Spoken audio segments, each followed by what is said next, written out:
You're listening to the Religion Unplugged podcast. I'm Matthew Peterson, editor of the show. Last week, Pope Leo cautioned developers and political leaders about the potential for exploitation in artificial intelligence development by comparing the AI race to the depravity of slavery. His wording was so strong that he even called for AI to be, quote-unquote, disarmed. In the wake of Leo's words, Christians around the world have taken a closer look at what it might mean to engage with artificial intelligence wisely, and to consider if that is even possible. A Barna study from this spring shows that 66% of Christians believe AI will improve their lives, yet 57% of Christians also believe that AI is a threat. And when you look at the statistics on pastors alone, there is even more caution, with 72% believing AI could be a threat. But not all Christians have been slow adopters of the technology. Last year, I spoke with a representative from Bible Chat, an AI chatbot meant to help Christians deepen their faith. And in a year's time, Christian AI use has not appeared to slow down. In Nigeria, where over 40% of people identify as Christians, a developer has invented an AI tool called PewBeam, which automatically finds Bible references that a pastor mentions while preaching and projects them onto a church's screen. PewBeam is just one of many AI innovations across the continent of Africa. So, to find out more about how African Christians are using AI and how they are being cautious about it, I spoke with Joseph Maina. Joseph is a reporter based in Kenya who has been a regular contributor to Religion Unplugged for almost 3 years. I spoke with Joseph about his recent article, God in the Algorithm: Coders Are Building AI for the Church. Here's Joseph. Joseph Maina, thank you so much for being on the show. Really appreciate your time. Well, appreciate this. Thanks for having me. So just tell me about some of these different AI tools that you discovered while you're doing your reporting on the story. Yeah, as I was researching on this article, we found that there's quite a bit of innovation happening in Africa. And a lot of that, or what I found quite prominent, was coming out of Nigeria. And I had about 3 prominent AI applications, which I figured really deserved mention. And one of these was PewBeam, which had been conceived by a developer named Dara Sobalojo. And this is an innovation which he had he came up with because he figured that the technology would help the speakers engage better with their audiences or the congregations. What he figured was that as the pastor was speaking, this would project on the screens, and that would help with audience engagement, because as he speaks and it is projected, Nigeria is quite famous for these mega churches and their screen projections. And now when the pastor speaks, this comes on screen, and that's what he did with the speech-to-text processing in real time. Yeah. And, how did he realize that was sort of something that those churches needed? How did he come to think that would be helpful? From his own words, he mentioned that he had a goal of creating a Bible presentation using AI that would be used in church, and he said that this is something which he had thought about for a while. He was part of the congregation, and so this was an organic innovation that he thought about based on his interaction with, his being in church, and he figured this was something he could bring on board and, add value to the church services. Yeah, and I'm curious to know sort of what the broader opinion from Christians sort of across Africa. I know you do a lot of reporting in several different countries. What sort of the broader opinions are from Christians about AI use? Is it more positive? Is it more negative? Are people skeptical? Are they quick to embrace it?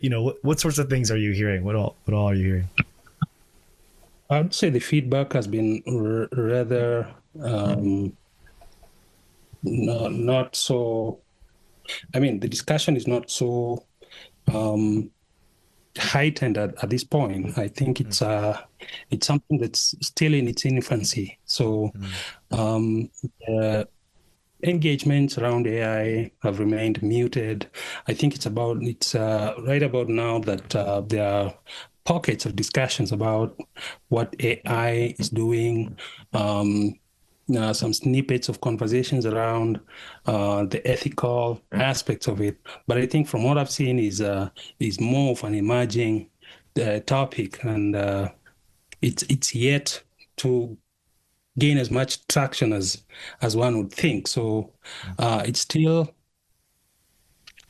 a growing issue, which I think at this stage we've not had it out there much. So we are yet to see what the Christian body will say. I think I've seen in my country, Kenya, I've seen um, much of the conversations revolving around pastors and appearing on TVs and having some conversations around these on podcasts like these, but it's not quite a mainstream topic, I'd say. Yeah, It's yet to be. Yeah. yeah, that's interesting.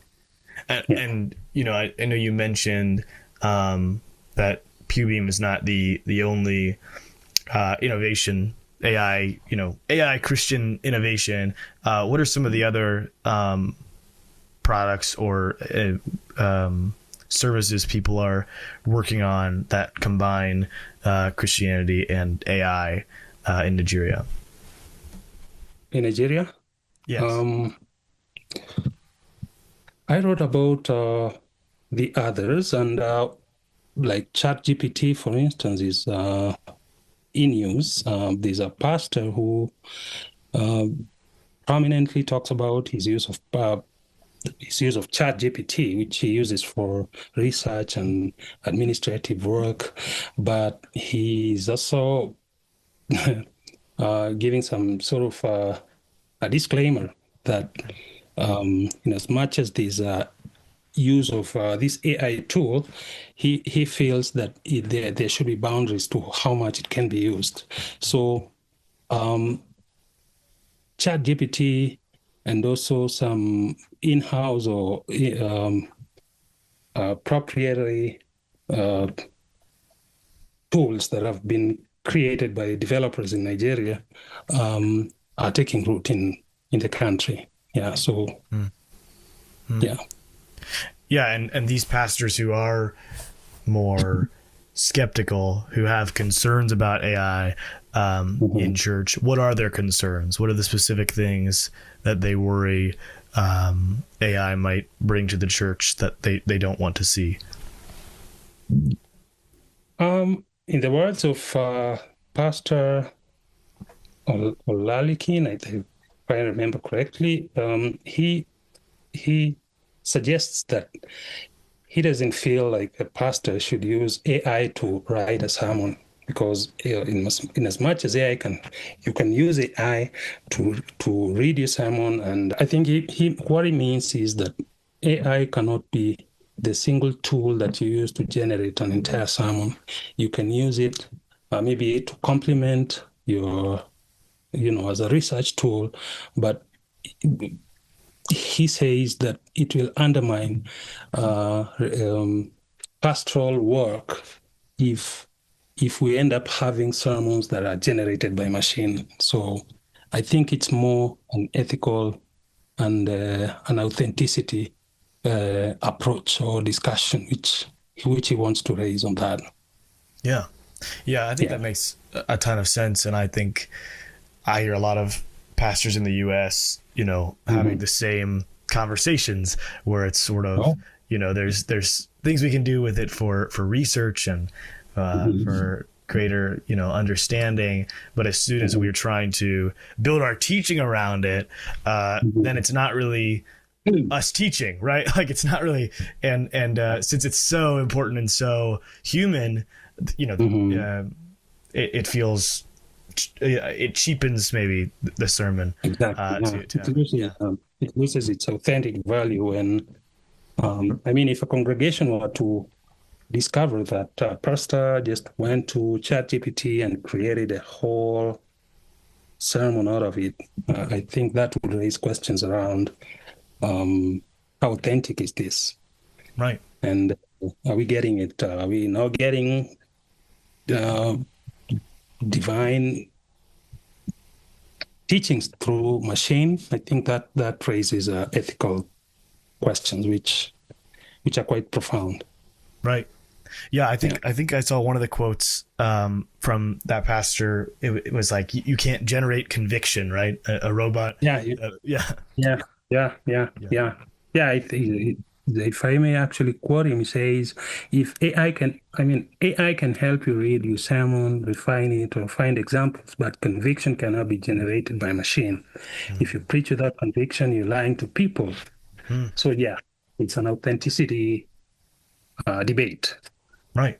Yeah, and I think like you're seeing a similar debate in journalism, right, where people are trying to discuss, if a machine writes this and it's not a human having had these conversations and reporting on it, I don't know if I trust it, if I want to believe it. Yeah. I don't know how much do you see those conversations happening with your peers in journalism? Yeah, it's quite. There are platforms which really don't mind it, but I think the vast majority are raising concerns around this is not authentic. We can't work with this. So it has to be done by a journalist and human language and all that. Yeah. So I think it's a conversation which cuts across board, and it's not just restricted to religion. I think it also crosses over to journalism and also to other spheres. So not a surprise that the pastor was doing this auto assessment and saying, I cannot use AI to generate my sermons. I'd be lying to the people. Yeah. No. Yeah. When you were talking to pastors about AI, did you have trouble getting people to talk to you about it? Was it something that was, some pastors were sort of like, no, we don't want to talk about AI yet, we're not ready, or were people pretty responsive and willing to discuss it? People are actually very willing to engage on this topic because it's quite a novelty, and it's presenting quite a lot of very interesting possibilities which people are willing to explore. So people are quite open-minded. I spoke to quite a number of tech enthusiasts about this because I didn't want to restrict myself to religion only. But so when I talked to tech guys, most techies are talking about the application of AI, not just in religion, but also in education and other spheres. But when I spoke specifically to guys in religious circles, I spoke to one or two pastors and someone or two from what we call the mainstream churches. And I think this is still being treated as a novelty, and people are just open, keeping their minds open to what can we do with AI. We've heard about AI. We're being told that it's quite disruptive and it's going to change the way we do things. We are open to see how AI will fold out in. They've not made use of it, but they are open to that. So there's no pushback. That's what I'm trying to say. People just open-minded. Not many have uh, made formal use of AI in their religious operations, but I think people are just open to that, and they'd be happy to see how it can apply in their religious religious operations. Yeah. Yeah. Yeah, I Yeah. think I'd also, if you don't mind, I'd love to get sort of um, your opinion on all these innovations and what you see as sort of what's exciting to you about them. What things do you like, and what things are you nervous about when it comes to AI use in religious spaces? My opinion is, um, you know, churches are this is not really um, out of the world. I mean, it's churches have had a history of embracing innovation and making use of technology, embracing technology, and aligning it with their worship, administration, and so on. I throw my mind back to the 1990s when we didn't have computers, and at least not in our context, we didn't have them. But then with time, this has become um, almost a must-have. And so, what has struck me is not that churches are suddenly, becoming radically technological. I think churches have always adapted communication tools. I mean, from radio, TV, live streaming now, and even social media. So AI just feels like another stage in that process. Hmm. Um, Maybe what will create controversy or maybe how do I put this? I think the sticking points will be when church or religious institutions draw boundaries around what's authentic and how far we can go with as spiritually responsible people. How far can we go with this? Hmm. Yeah. Yeah, Yeah. I think that makes a lot of sense. yeah, Really, I think you're right. An ongoing story, something that we sort of just have to wait out, and it's yeah. interesting to see what people are coming up with along the way. Mhm. Before we Mhm. have it all totally squared away. Yeah. Um, before we end the interview, I'd love to get into some of your other work while I have you on the show. Mhm. Mhm. You recently wrote a story about a young girl who was not allowed to wear her hijab to school. I'd love for you to sort of tell me about this story. Where was it? What's going on? Why is it a problem? Um, the story happened in a number of mostly Catholic high schools, which girls' high schools, which are Catholic owned and run.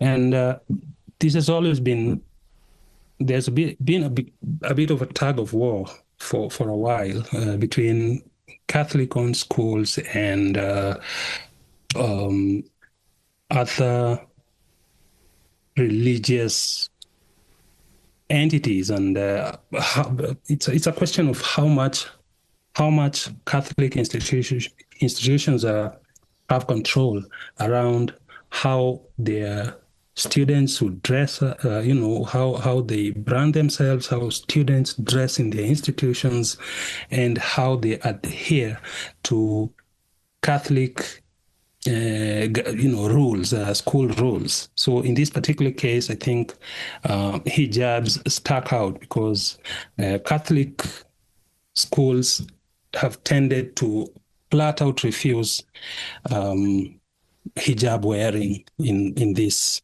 institutions. Hmm. So yeah, Yeah. uh, yeah, Yeah, and so I think it's interesting to talk through I think for my read through at first, it sort of is saying, this is a Catholic school, and so to some extent, you're thinking that's a private school. They can decide what sorts of certainly, religious tradition is permitted because they're a religious school.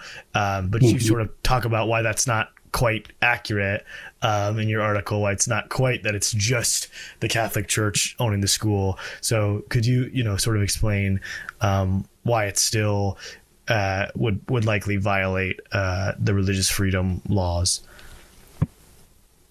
What sticks out is that